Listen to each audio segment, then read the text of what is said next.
Hey guys, I'm Minso.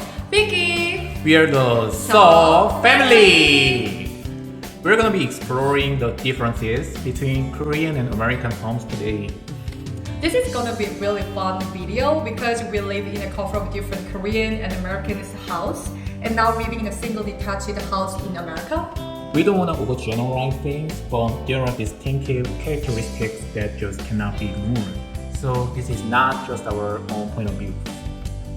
I don't think one is like it's better than the other in substance. So we'll just be talking about our personal preference on each differences as well. Alright, so let's dive in.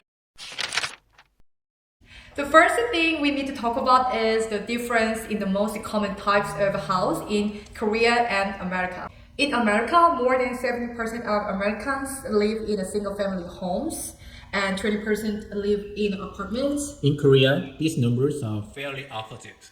Living in an apartment is very common in South Korea since Korea is a relatively small country with high population density, particularly in Seoul. So yeah, I think there are pros and cons to everything. We prefer the living in a single house with a garden, a backyard, or grass to have more personal space.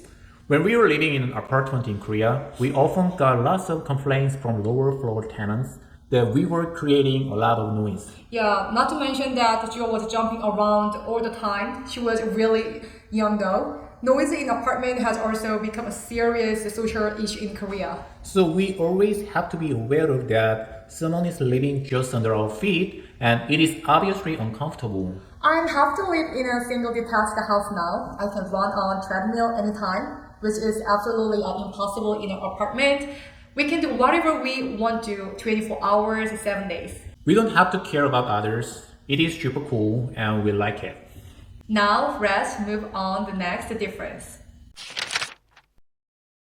We know that most of the single houses in America have a nice porch onto the front entrance of a house.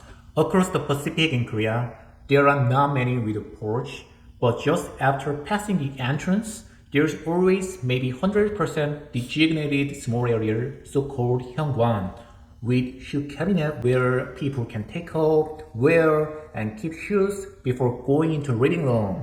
In Korea, there is no doubt shoes need to be off.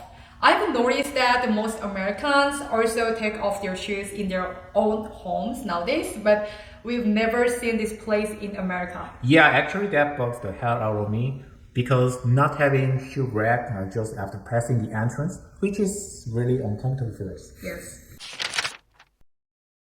I was kind of curious that why the most American homes and apartments have a lot of carpets. Our rent house also has a full carpet on the entire second floor. Is it for adding comfort and style to house?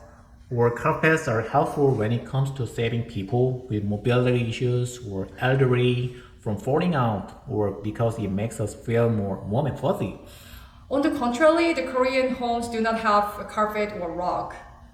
The main reason is simple, so everything is heated through the floor. We're gonna touch base on this right after this, but for us, we do not prefer to have carpet since it is more difficult to clean the house and we feel like it generates more dust than hot floors. In South Korea, over 90% of houses have a radiant floor heating. It is called ondol. The word ondol means warm stone. Ondol is an underfloor heating system that has kept traditional houses in Korea warm for thousands of years. Traditionally, the source of heat for ondol was a fireplace. In an old Korean kitchen, we might find one or two big iron candles on the fireplace. Thus, the fire used for cooking rice or soup was also used to heat the room next to the kitchen.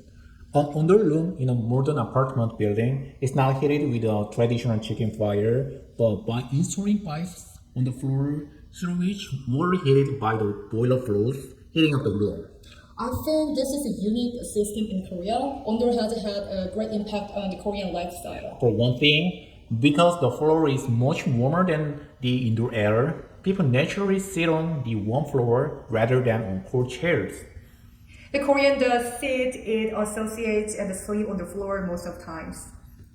Across the Pacific, there is only air heating system in America. So I guess this is the reason why most American homes and apartments have a lot of carpets to just have the floor keep possibly warm in the winter. We prefer the floor heating because we are used to it, so we actually bought the electronic heating pad or just sleep on it.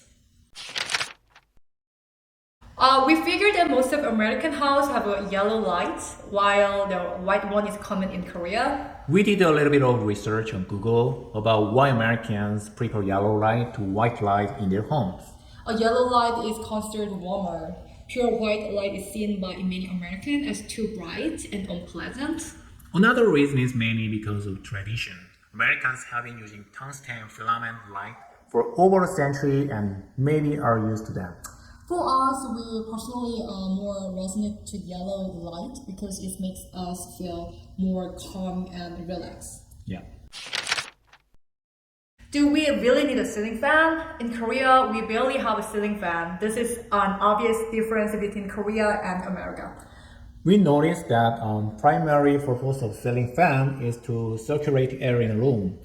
Air conditioners chill air, but ceiling fans push it around, which means they are useful for both cooling and heating.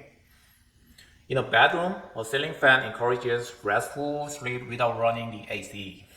It makes sense. In our house, we also have a ceiling fan on every room. We just don't turn it on because we are simply not used to it. Let's step through the bathroom and talk more. Okay. Most Korean houses have floor drain in bathroom, which American bathroom do not have. What I mean by this is not only are there drains inside the bathtub or shower door, there is also additional drain on the bathroom floor outside the bathtub.